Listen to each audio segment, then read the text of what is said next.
If you've clicked on this video, you've probably been feeling it too. Life's feeling kind of boring, almost devoid of soul, and sometimes really limited. And the worst thing is most of us are not living a bad life objectively, right? Like, we're not living perhaps in misery, and most of us have what we need. And that means that we kind of feel guilty for having these feelings anyway, like feeling like there is something missing, and yet here we are. You get up, maybe you work out, you go to work, maybe you see friends on the weekend. Perhaps now and then you even buy yourself something nice, and yet something is still missing. I came across an interesting stat that almost 1 billion people in the world feel unfulfilled with their daily lives. And I've definitely been there, probably more times than is healthy, but it is a reality. And I think despite the fact we're all going through lives and, trying to achieve our goals and career and family, what's missing is some of the innate qualities and desires that we have that are built into us that we've been neglecting. And the interesting thing is a lot of these qualities and tendencies were abundant in us in childhood, and yet somewhere along the way they've got lost, or they've been diminished, or they've been replaced by other more sensible things. There's an interesting quote that I've always remembered by Pablo Picasso, and it says that every child is an artist. The problem is remaining an artist as you grow up. And whilst this is not exclusively about people who want to be artists professionally or anything like that, there's a lot of overlap in what we're missing in life, right? Like, art is typically about play, it's about expression, it's about creativity, it's about drawing on some of your senses and all of these sorts of things. And that's what a lot of us are missing in our day-to-day lives. The reality is a lot of us are just trying to make it through everyday life, whether it's consumerism that's being shoved down our throat all the time, or what we're being told to do via social media and society in general, or prospects in terms of careers, meaningful relationships that seem to be harder to form despite the fact that we're more connected than ever. Which brings me to what I want to explore in this video. Those qualities that are missing in our lives that are leading to us feeling the way we are, what are the consequences of neglecting them, but also how we can actually start injecting them back into our lives, these childlike qualities. So let's just do it. Wonder and curiosity. Children love to ask why. If you've ever been around a child, and they will insist on getting to the root of what you are saying. Why? Why do I have to do this? Why do I have to do that? Why are you doing this? And somewhere as we grow up, we lose this inquisitive nature. Right, this inquisitive nature that often leads people down adventures of understanding the world and understanding themselves. We become kind of docile and just accept things as they are without questioning them. That saying, it is what it is. But the consequence of living life like this is you start to feel like it's just monotonous and life is happening to you, right? Because you're no longer questioning why things are the way they are or why you're expected to behave in a certain way. And that leads to, well, boredom for one, because you're just kind of chugging along and you're never really questioning what's going on or why. You start to feel devoid of soul because you're not really looking into things that are going on around you. You're not curious as to the world around you anymore. And sometimes it's just because you don't have the energy to be curious anymore, or you feel like you don't. And well, you definitely feel like life is limited because you're going by what the rest of the world is saying. When we encounter new information, experiences, people, we should be drawing on that childlike quality of wonder and curiosity. But what does that look like in terms of building your life around it? It's being inquisitive about your partner's desires and needs and things that they would love to do and explore with you. That alone could inject more excitement and bonding between you. But it's also about being inquisitive about your skills on the gaps in the market. What are people curious about? What are people complaining about? And how do your skills align with that? Could you potentially come up with a solution to that? Or, just for the sake of wondering and finding out more about the world around you, you ask questions. And so it's not just about feeling good, but you start to see how these qualities also have a really big impact on the key areas in our life, like relationships, like wealth and business and so forth. The thing is, we ideally want to be thinking about these in terms of habits being a part of our everyday life. Like all habits in their infancy, this will feel clunky at the beginning, because especially if you're not used to doing this anymore and you've kind of fallen out of it, then it is going to feel a bit weird when you start to think, taking time out to ask why things are the way they are, why people are behaving the way they are. But you have to stick with it and start to build it into your everyday. The reality is, if life is starting to feel like it's on autopilot, then this should be breaking the simulation, the asking why. The next childlike quality is actually a lack of interest in physical objects or status symbols. If you think back to your childhood, most of us will remember really, really nourishing experiences or really exciting people that we met, or just love, feelings and emotions versus, the actual objects that we were given or that we used as a child. That's not to say we don't remember the presents, and I definitely remember the pink bike I got for Christmas and my baby born, baby Annabelle's.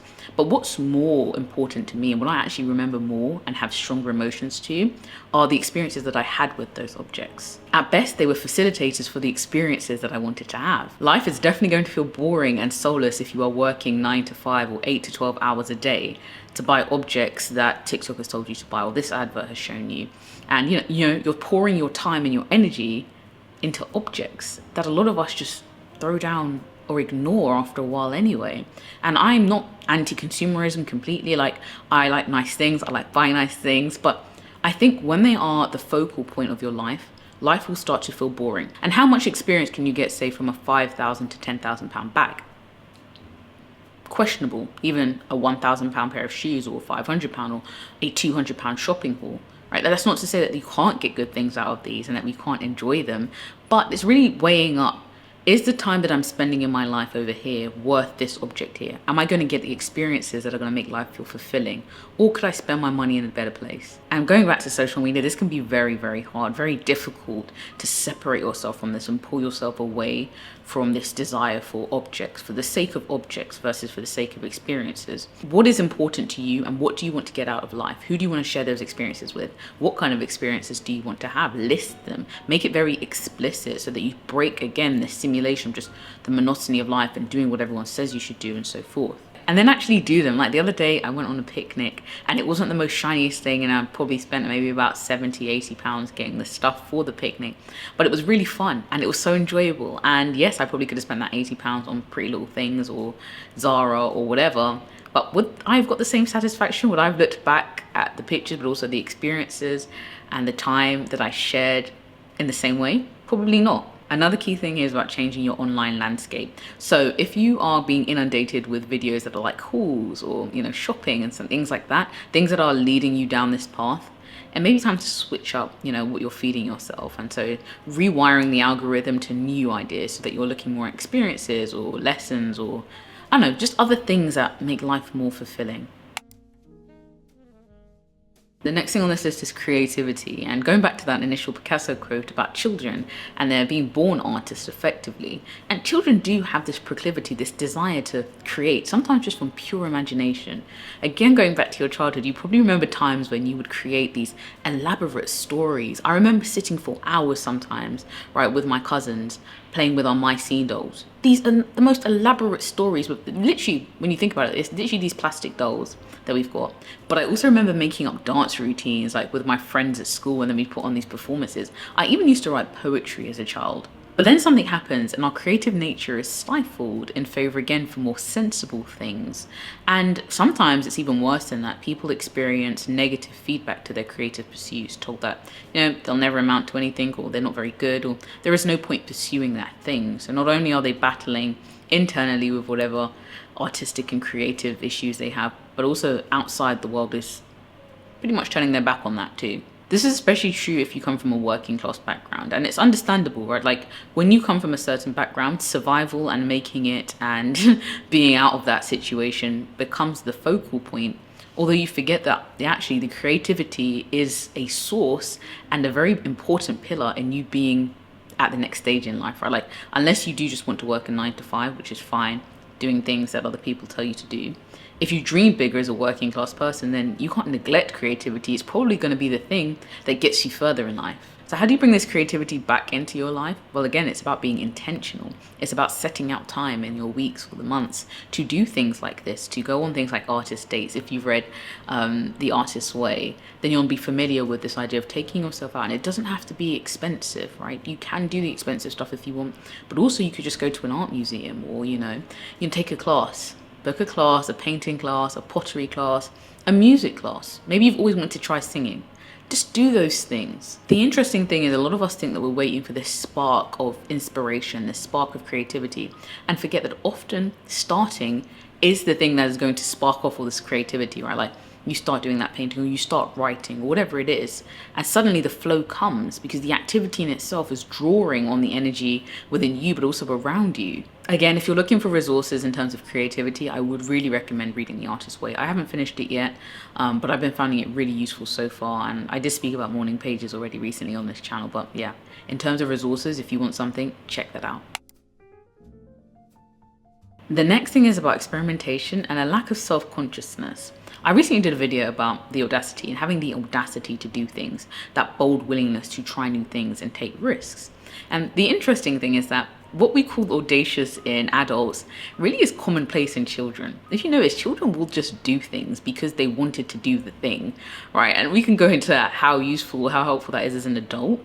But even if we could take a snippet of that audacity or lack of self-consciousness and lack of interest in what people are telling you should be doing because you have a desire or you have a feeling or a purpose that you want to do something else, right? Like, I want to be this when I grow up, or, you know what, I'm going to try that thing in the swing set. Like, those sorts of things you see children doing because they're not really interested in the limitations that you are going to put on them. And this is where experimentation is a really important factor in life that, again, a lot of us are not leaning into because of that fear of ridicule, because of that fear of what other people will say. You haven't started that, social media channel that you wanted to about your art or about your business or about your family because what are people going to say? So you never experiment, you're never trying out these new things. If we're thinking about why life is feeling boring and stagnant and limited, we really have to look at what we're allowing to dictate what we do. And a lot of it is the people around us or social media, okay? So that, again, that consciousness, that really engagement in what other people are going to say about us, that adult-like quality or that fear of our peers, which is useful in some cases as a social animal, as social beings. We do need to be, considering what people around us will think, especially if we want to move up in certain places. I'm not saying we throw everything out the window, but there is a balance to be found. And again, the people that we look up to the most in this world, or the people that have created things and pushed society forward, are people who are not afraid to experiment with ideas, with objects, with science. They're not afraid to push the boundaries despite what people around them would say. It can be even worse when you're feeling limited by the people around you in your immediate surroundings, like perhaps family and friends. And so you have to make a conscious decision again about your online and offline environment and the people who make it up. And if it's beneficial to maybe move away from them at some point, maybe very physically as in getting out of the space that you grew up to go somewhere else, maybe even just the house or so forth if you are allowed to, or if you can do those things. Get to the point where you just actually are not all that interested in people saying negative things. People will always say negative things. I've also come to the conclusion that I almost know that I'm doing things that are moving the needle and that I'm growing when I start to see negative comments coming in. The final thing I want to talk about isn't so much a childlike quality as it is a activity, and it's rest. Children sleep a lot. Like, especially infants and then toddlers and then even children, they sleep a lot because it's integral to their mental growth and their physical growth, right? They need that time to rest, recover, and repair so they can continue to evolve and, become one day stoic adults. But growth doesn't stop once you get to the age of like 16 or 18, right? You are still growing, you are still building new neurological pathways and connections, you are still intaking information about the world.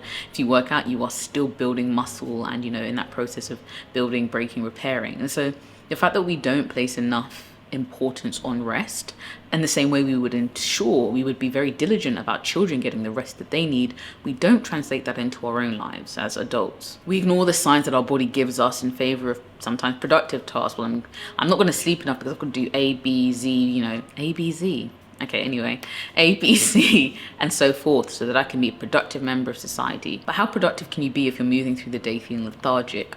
Or if you're not really present because you actually cannot be, because you are so tired and your body and your mind is having struggles focusing on things. And sometimes it's not for productive tasks, right? We may actually trade off sleep and rest in favor of numbing activities. This idea that people spend the weekend or after work going and getting drunk or, just having that sort of lifestyle, which is kind of almost the opposite of rest when you think about the time taken for your body to recover from putting these things in your body. And again, I'm not saying that these things should never be done or anything like that, but it's funny how we will trade something like rest that we know is so important to us for a numbing activity. And it may not just be alcohol, it could be absolutely anything if we're being honest, anything that allows you to transcend reality in that moment. But the science is there about all the ways that not getting enough sleep and rest will impact you physically, mentally, your cognitive abilities, your ability to be present and show up in relationships, show up at work. All of these things are heavily impacted by a lack of sleep and rest. And so why not draw on that that same childlike activity, or the way that we would nourish and ensure that our children get enough sleep and the people around us, bestow that upon ourselves. I started off this video by speaking about these things as childlike qualities, but even that in itself is limiting. Why limit these things that are really innate to us, that we desire, that we crave as human beings, to childhood, right? Like, clearly not bringing these things into adulthood is impacting us. It's impacting our everyday, our feelings of fulfillment, our feelings of enjoyment. So why not even think about them just as human-like qualities? Life as an adult and a responsible member of a family or a community comes with things that are going to be rooted in discipline and sometimes monotony, things that just have to get done.